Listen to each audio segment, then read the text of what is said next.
Hey, heute soll es um den Gegensatz von Materie und Geist gehen und letzten Endes darum, wie sich Dinge materialisieren. Mir ist natürlich klar, dass es im Materialismus diese Möglichkeit der Materialisierung von Dingen nicht so ohne weiteres gibt, sondern man trennt da sehr genau. Man sagt, also Materie kann nicht ohne weiteres entstehen. Ähm, Im Materialismus ist das eben nicht möglich. Und deshalb wird auch mancher, der das hier hört, sagen, das ist doch Unsinn, das geht nicht.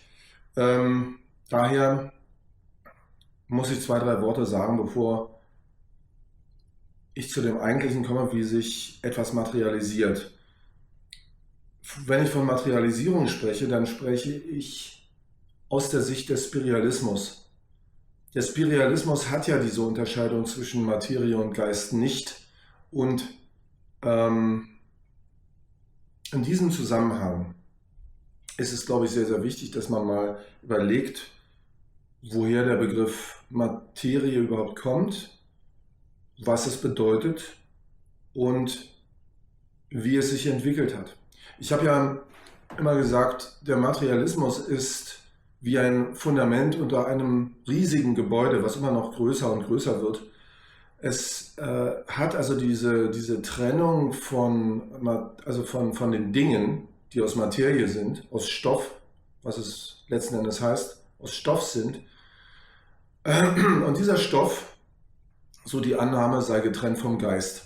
Er habe, der Begriff Materie übrigens, ich habe das nachgeschlagen, hat sich im alten Griechenland entwickelt als Gegenstand der Diskussion zwischen Philosophen, woraus die Welt eigentlich gemacht ist. Und damals herrschte die Meinung vor, Materie sei das Passive, das durch Gedanken und Form etwas Dauerhaftes bekommt und etwas Stetiges. Ich habe diesen Gegensatz, so wie er damals bestand, hier nochmal aufgeschrieben. Materie als etwas, das jedem sichtbar ist. Also wenn ich hier in den Raum 10 Leute reinlasse, dann wird jeder sagen, diese Gegenstände, die hier sind, der Tisch, die sehe ich, die sind da. Deren Existenz ist zu 100% wahrscheinlich und wir alle können sie sehen und es ist unbestreitbar. Und wenn morgen wieder 10 Leute hier reinkommen, dann werden sie den Tisch immer noch sehen können. Das meine ich mit stetig. Gedanken hingegen sind, so wie man das wahrnimmt, erstmal unsichtbar. Wir können sie nicht sehen in anderen Leuten. Wir können sie, wenn überhaupt, nur wahrnehmen in anderen Menschen. Wenn der Spiritualismus zum Beispiel sagt, wir alle sind Teil eines großen Bewusstseins und das Bewusstsein sei also auch außerhalb der Köpfe, dann ist das etwas, was wir von vornherein überhaupt nicht sehen können. Insbesondere wenn wir mit dem Grundgedanken des Materialismus ausgestattet sind. Das ist also die Art und Weise, wie höchstwahrscheinlich die alten Griechen darauf gekommen sind, den Begriff der Materie zu etablieren und überhaupt zu sagen, es gibt Materie im Gegensatz zu Geist. Denn man könnte ja auch sagen, und dieser Meinung bin ich, dass alles, was existiert, in einem Gedanken erfasst werden muss. Der Gedanke hat also das Primat, der Geist hat das Primat, das heißt, er ist das eigentlich Erschaffende. Ohne den Gedanken an etwas gibt es auch die Materie nicht. Die Materie als der Gedanke an Materie. Das ist also der Grundgedanke der Materie, der einfacher ja nicht sein könnte. Im Prinzip die Dinge, die wir sehen und die alle miteinander beobachten, das ist eben Materie und das ist stetig. Im Materialismus ist, wie gesagt, eine Materialisierung nicht ohne weiteres möglich. Während ja im Spiritualismus Materie und Geist nicht getrennt sind. Ich will mal an der Stelle, weil sich so mancher fragt, warum sollte man denn darauf kommen, dass Materie und Geist nicht getrennt sind, einen ganz einfachen Gedanken hier anbringen. Wie man darauf kommen könnte, wie ich darauf zum Teil gekommen bin, das ist also ein Argument von vielen, aber vielleicht ein sehr, sehr einfaches und sinnfälliges. Wenn man sich selber ansieht, wenn man sagt, wenn ich denke, geschehen in meinem Kopf materialistische Dinge, das heißt, Synapsen bilden sich, wie Fachleute sagen, es bilden sich Zellen oder Synapsen vergehen auch, das Gehirn strukturiert sich um, Ströme fließen. Es geschieht also etwas, was mit dem Denken in engem Zusammenhang steht. Man kann auch sagen, der Körper ist die Verbindung von Geist und Materie. Und wenn mein Körper oder jeder andere Körper die Verbindung von Geist und Materie ist, dann würde sich natürlich fragen, warum soll der Tisch beispielsweise eine ganz andere Eigenschaft als das haben? Warum soll er nicht auch die Verbindung von Geist und Materie sein? Und ich könnte das jetzt noch weiter ausführen, aber ich lasse es jetzt mal dabei. Also im Prinzip dieser Gedanke, dass ganz offensichtlich hier, wo es doch ganz klar ist, eine Verbindung von Geist und Materie vorliegt. Und warum sage ich jetzt zum Beispiel, alles ist Geist und nicht alles ist Materie? Weil, wie gesagt, soweit das überhaupt erfassbar ist, der Geist das Primat hat. Und der Gedanke an etwas ist immer das Erste, was ich weiß. Wohingegen, und auch das hatte ich schon in verschiedenen Sendungen mal dargelegt, der Versuch scheitert, die Materie als etwas jenseits des Geistes zu definieren. Der Kant hatte sich damit beschäftigt und viele andere auch. Es funktioniert nicht. Die Gedanken hingegen, die sind uns wohl vertraut und wir kennen sie besser als alles andere. Deshalb sage ich, alles ist Geist. Deshalb hat für mich der Geist die Oberhand und die Materie hat demzufolge die Eigenschaften des Geistes. Dennoch wird man auf diesen Gegensatz stoßen, dass es etwas gibt, das quasi die Gedanken zwingt, eine bestimmte Form anzunehmen. Und das sind eben diese materiellen Dinge. Und das ist meiner Ansicht nach die Quintessenz des Begriffs Materie. Und man kann das, glaube ich, ganz gut nachvollziehen, wenn man über die Entstehung des Begriffs Materie liest und welche Bedeutung es heute hat. Ich würde sagen, damals im alten Griechenland haben sich die Philosophen Gedanken gemacht über Materie, was Materie sein könnte, was sind die Dinge, aus denen die Welt ist. Und damals war der Gegensatz noch nicht so stringent, wie er heute ist. Dass sich der Begriff so entwickelt hat zu dem heutigen riesigen Gebäude aus Wissenschaften und Philosophie und vielen, vielen Biografien, die sich damit beschäftigt haben, war damals noch nicht absehbar. Und aus diesem Grundgedanken, dass es dort einen Gegensatz geben könnte, hat sich ein recht strikter Gegensatz entwickelt, der, wie ich glaube, heute gerade im Begriff ist, sich wieder aufzulösen. Die Wissenschaft, ausgestattet mit immer mehr Instrumenten, die es ermöglichen, kleinste Teilchen zu beobachten oder was auch immer man darunter versteht, kommt an Grenzen, wo sie merkt, dass das, was dort beobachtet wird, Elemente des Geistigen hat, indem beispielsweise in der Atomphysik die Eigenschaften von kleinsten Teilchen davon abhängen, wer gerade beobachtet, beziehungsweise das überhaupt beobachtet wird. Oder wenn Thema Verschränkung, kleinste Teilchen über Tausende von Kilometern gleichzeitig Eigenschaften übernehmen. Dies alles ist eigentlich aus der Sicht des Materialismus nicht erklärbar. Aus der Sicht des Spiritualismus wäre das schon erklärbar. Weshalb ich eben glaube, dass der Spiritualismus oder eine Denkrichtung dieser Art die Zukunft ist und sein wird.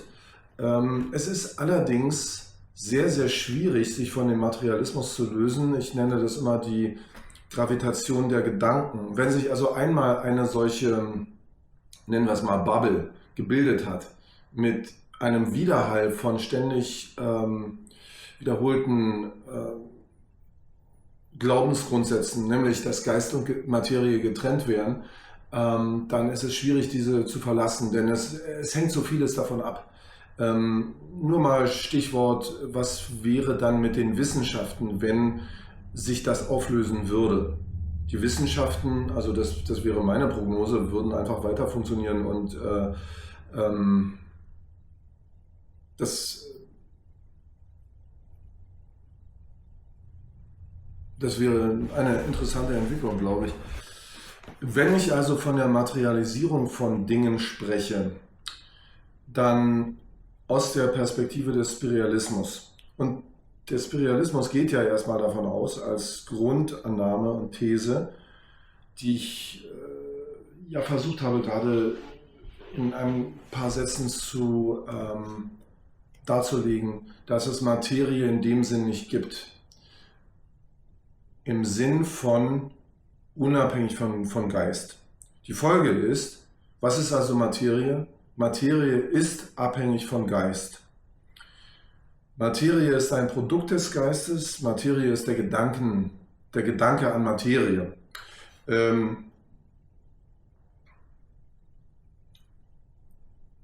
Das bedeutet, dass unser ganzes Denken, das sich um die Erfassung von etwas Objektivem dreht, im Grunde ungültig ist.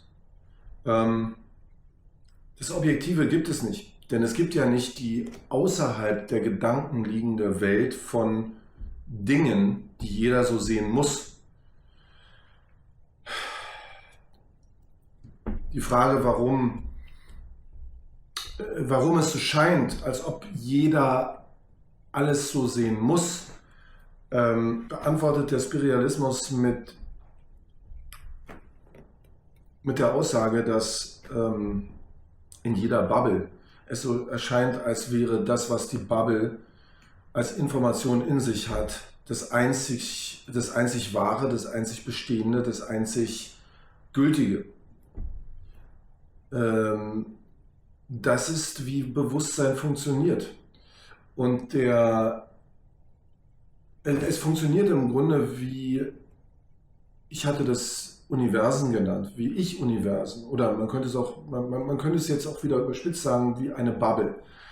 Begriffe, die sich aufeinander beziehen und die sich gegenseitig Stabilität verleihen und übrigens dann auch eine gewisse Gravitation entwickeln, aus der man nicht wegkommt.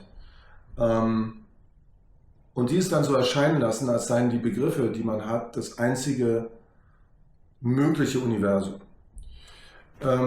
Als Beispiel hier für diese Selbstüberschätzung des Menschen und also ich meine, irgendwie hat ja der Mensch, kam ja immer auf die Idee, er selber sei die größte denkbare geistige Kraft oder die Krone der Schöpfung oder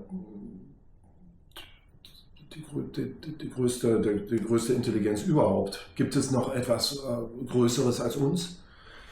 Da fällt mir manchmal dazu ein, dass noch als ich jung war, in den 70ern, haben die Lehrer zu uns gesagt, Tiere würden nicht denken können. Wie kam man wohl drauf? Ich glaube, man kam darauf, weil die Tiere zu uns nicht reden können und weil diese mangelnde Kommunikation sofort den Gedanken in den Menschen triggert, da kann kein Geist sein. Ich will das jetzt nicht unbedingt dumm nennen, aber so funktioniert eben eine Bubble, dass man sagt, Gültigkeit hat nur die Kommunikation innerhalb der Bubble. Was außerhalb liegt, nimmt man im Prinzip gar nicht wahr. Und natürlich kommen wir mehr und mehr zu der Überzeugung, und das ist ja auch gut so, dass Tiere auch ein Denken können, ein Bewusstsein haben, etc. Und in mir entsteht manchmal der Gedanke, was redet noch nicht zu uns? Was noch gibt es, was nicht zu uns redet und was wir also deshalb nicht wahrnehmen können? Was hat eine Kommunikation, die wir nicht sehen können? Und meine Überzeugung ist, und das ist ja eben auch das Wesen des Spiritualismus, dass diese Kommunikation überall ist, dass wir direkt draufschauen und dass die Kommunikation diese Dinge sind, die wir hier um uns sehen. Die Gedanken, die wir glauben nicht sehen zu können, die sind direkt vor uns, nach meiner Überzeugung. Wir sind ja Teil dieses großen Bewusstseins, von dem ich immer spreche, von dem der Spiritualismus ausgeht. Und ein kleiner Teil übrigens, wir sind nicht diejenigen, die gottartig auf einen materiellen Vorgang schauen und alles verstehen, sondern wir sind ein Teil eines viel größeren Bewusstseins und es formt sich, wenn man das so sieht, der Gedanke einer Unzulänglichkeit eher als eines gottgleichen Status. Warum? Weil wir ganz offensichtlich die Dinge nicht sehen können, die doch offensichtlich vor uns liegen. Ausgestattet mit unserem Materialismus sind wir nicht in der Lage, diese eigentlich, wie ich finde, doch recht offensichtlichen Dinge zu sehen. Wo sehe ich Geist, wo normalerweise kein Geist gesehen wird? Also ich sehe Bewusstsein darin, dass Dinge geschehen. Also eine Biene bestockt eine Blume oder eine Tannennadel fällt vom Baum oder ein Wind weht. Das sind meiner Ansicht nach die Gedanken Gottes. Und die Gedanken Gottes würde ich jetzt nicht so charakterisieren, dass sie so sind wie unsere Gedanken, sondern sie sind uns gegenüber, wenn überhaupt, neutraler Natur. Sie sind spielerisch, sie sind fantasievoll, alles kann gedacht werden für die Natur. Ein wichtiger Gedanke des Spiritualismus ist, dass weil wir Teil dieses großen Geistes sind wir durchdrungen von diesem großen Geist. Und die Gedanken, die in uns auftauchen und die wir so leicht uns selbst zurechnen, sind Teil des großen Geistes. Das bedeutet, dass ich zwar vieles nicht weiß, was der große Geist denkt, aber ich habe andererseits die Gedanken des großen Geistes auch in mir. Und ich weiß insofern, auf welche Art und Weise der große Geist denkt, also welche Prinzipien es gibt für das Denken. Wenn ich das an mir beobachten kann. Es gibt viele Musiker oder Künstler, würde ich sagen, die übrigens geäußert haben, dass die Kreativität, die aus ihnen kommt, sie sich selbst nicht so zurechnen, dass sie sagen, ich bin dieses Genie, das diese Dinge erfindet, sondern ich habe Bob Dylan zum Beispiel sagen hören, dass seine Kreativität aus einer ihm unbekannten Quelle komme, jenseits seines eigenen Verstandes. Was ich für eine sehr tiefgehende Beobachtung halte und eine sehr wichtige Beobachtung. Ich möchte damit erstmal schließen, um die Aufnahme nicht zu lange zu machen, und ich werde in einem weiteren Teil dann fortfahren, darzulegen, wie ich die Materialisierung sehe, die wir innerhalb dieser menschlichen Bubble sehen können und die meiner Ansicht nach genauso in dem uns umgebenden größeren Bewusstsein stattfindet. Ich sage deshalb over and out und danke euch fürs Zusehen und bitte betätigt die Glocke und abonniert den Kanal, wenn es irgend geht. Danke. Bis dann. Tschüss.